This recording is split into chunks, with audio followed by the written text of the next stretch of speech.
اللہ کا ذکر شیطان سے حفاظت کا ذریعہ۔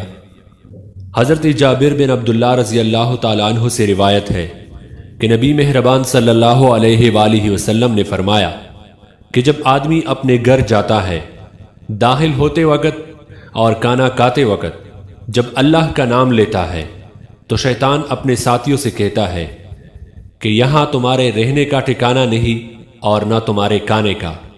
لیکن جب کوئی آدمی اپنے گھر جاتا ہے اور اللہ کا نام نہیں لیتا تو شیطان پھر اپنے ساتھیوں سے کہتا ہے کہ تمہیں رہنے کا ٹھکانہ تو مل گیا، لیکن جب کانا کاتے وقت بھی کوئی اللہ کا نام نہیں لیتا تو شیطان پھر اپنے ساتھیوں سے کہتا ہے کہ تمہیں رہنے کا ٹھکانہ بھی مل گیا اور کانے کا بھی۔